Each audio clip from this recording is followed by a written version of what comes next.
Hi everyone, welcome back to ఇంటెంటల్. So మనం రెగ్యులర్గా విమ్ని యూస్ చేసేవాళ్ళం ఏదైనా ఫైల్ ఎడిట్ చేయడానికి, కాన్ఫిగ్ ఫైల్స్ని ఎడిట్ చేయడానికి యూస్ చేస్తుంటాం. బై ఇట్ సెల్ఫ్ విమ్ అనేది చాలా పవర్ఫుల్ టూల్ అనమాట. బట్ ఇదే విమ్కి మనం ఏంటంటే కొన్ని ప్లగ్గిన్స్ని యాడ్ చేస్తే అది ఇంకా పవర్ఫుల్గా వర్క్ అవుతుంది. ఫర్ ఎగ్జాంపుల్ మనం ఎంఎల్ ఫైల్స్ని క్రియేట్ చేయాలనుకుంటే మనకి ఆ ట్యాబ్ ఇండెంట్స్ ఇలాంటివన్నిటిని మనం కాన్ఫిగర్ చేసుకోవచ్చు through plugins.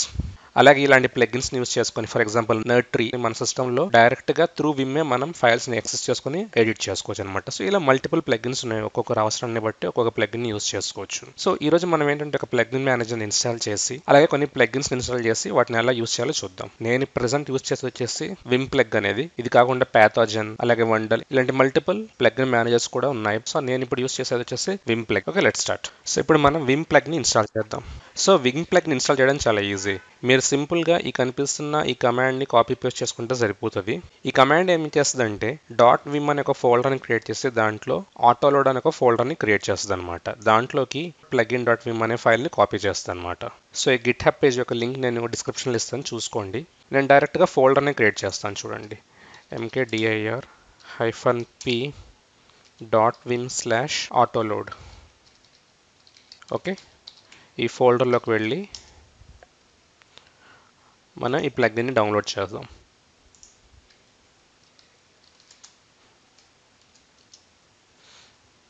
Okay, plugin installation complete అయింది. నెక్స్ట్ ఏంటంటే మన హోమ్ ఫోల్డర్లోకి వెళ్ళి విమ్ఆర్సీ అనే ఒక ఫైల్ని క్రియేట్ చేయాలి, touch.vimrc.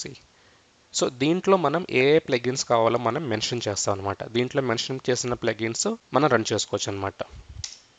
సో మనం vim.rc అనే ఫైల్లో మనం ఏంటంటే ఈ స్టేట్మెంట్ని ఇక్కడ మెన్షన్ చేయాలన్నమాట. ఇదేంటంటే ఈ 2 లైన్స్ బిట్వీన్ ఈ ప్లగిన్ బిగిన్ ప్లగిన్ ఎండ్ మధ్యలో మనం ఏ ప్లగిన్స్ అయితే మెన్షన్ చేస్తామో ఆ ప్లగిన్స్ అనేవి ఇన్స్టాల్ అయ్యి వర్క్ అవుతాయి అనమాట. సో ప్రజెంట్ నేను ఏంటంటే ఒక ఎంఎల్ ఫైల్ క్రియేట్ చేయడానికి హెల్ప్ అయ్యే ఒక ప్లగిన్ని నేను ఇన్స్టాల్ చేద్దాం అనుకుంటున్నాను. సో ఇండెంట్ లైన్ అనే ప్లగిన్ అనమాట. సో దీని లింక్ కూడా నేను డిస్క్రిప్షన్లో ఇస్తాను. మీరు ఏంటంటే ఈ లైన్ని కాపీ చేసుకోండి. ఈ లైన్ అంటే నథింగ్ బట్ ఈ గిట్ హబ్ రెపోజిటరీ యొక్క నేమ్ని కాపీ చేసుకోండి. కాపీ చేసి ప్లగ్ స్పేస్ ఆ గిట్ హబ్ రెపోజిటరీ ఏదైతే ఉందో దాన్ని పేస్ట్ చేయండి ఇన్ ఇన్వర్టెడ్ కోమాస్. అలాగే నేను విమ్ మనం యూస్ చేసేటప్పుడు కూడా స్టేటస్ బార్ ఆ ప్లగ్ని కూడా నేను ఇన్స్టాల్ చేస్తాను, అది అలాగో చూద్దాం.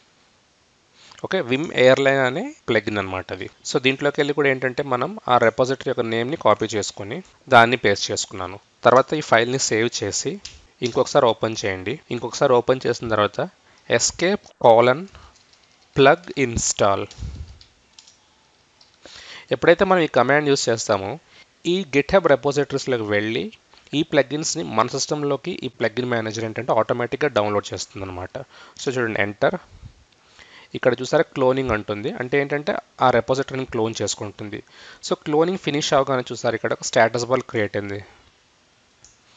Okay, Q for quit. అలాగే ఈ ప్లగిన్స్ పర్ఫెక్ట్గా రన్ అవుతున్నాయో లేదో తెలుసుకోవడానికి కమాండ్ వచ్చేసి :plug status. ఈ కమాండ్ యూస్ చేస్తే మనకి రెపోజిటరీ ప్యాకేజెస్లో ఏమైనా ప్రాబ్లమ్స్ ఉంటే ఇక్కడ డిస్ప్లే చేస్తుంది. ప్రజెంట్ ఈ రెండు పర్ఫెక్ట్గా రన్ అవుతున్నాయి అనమాట. So Q to quit. So మనం ఇక్కడ నుంచి బయటకు వెళ్ళిపోవచ్చు అనమాట. సో నేను ఒక శాంపుల్ ఫైల్ని క్రియేట్ చేస్తాను, dockercompose.yml ఫైల్. సో చూసారా మన స్టేటస్ బార్ ప్లగ్ని యూస్ చేయడం వల్ల కింద స్టేటస్ బార్ కనిపిస్తుంది. అలాగే మనం ఏంటంటే ఎంఎల్ ఫైల్ కోసం కూడా ఒక ప్లగ్ని ఇన్స్టాల్ చేస్తాం, అది వర్క్ అవుతుందో లేదో చూద్దాం. Version services. సో నేను ఎప్పుడైతే ఎంటర్ ప్రెస్ చేస్తాను ఇక్కడ మీకు ఇంటెంట్ లైన్స్ కనిపిస్తున్నాయి అనమాట. అంటే ఏంటంటే మనకి ఈజీగా ఇంటెంట్స్ని ఫామ్ చేసుకోవడానికి ఈ లైన్స్ని యూస్ చేసుకోవచ్చు. New line, second line. So చూసారా ఇంటెంట్స్ని క్రియేట్ చేసుకోవడానికి ఎంఎల్ ఫైల్లో ఇంటెంట్స్ అనేవి చాలా ఇంపార్టెంట్. వాటిని మనం ఈజీగా వర్కౌట్ చేసుకోవడానికి మనం ఈ ప్లగ్ని యూస్ చేస్తాం. అలాగే మీరు కావాలనుకుంటే నర్ట్రీ అనే ఒక ప్లగ్ఇన్ కూడా ఉంది. సో దాన్ని ఒకసారి రన్ చేసి చూద్దాం. మీరు ఇవన్నీ ఈజీగా గూగుల్ చేసుకోవచ్చు. సో దాంట్లోకి వెళ్ళి సో vim.vimrc అనే ఫైల్లోకి వెళ్ళి ఆ ఫైల్ని పేస్ట్ చేశాను. సో ఇక్కడ జస్ట్ నేను ఏంటంటే రెపోజిటరీ నేమ్ని మాత్రమే పేస్ట్ చేయలేదు, తర్వాత ఆన్ అని చెప్పేసి టోగల్ ఆన్ అని చెప్పేసి ఈ కమాండ్ ఇచ్చాను.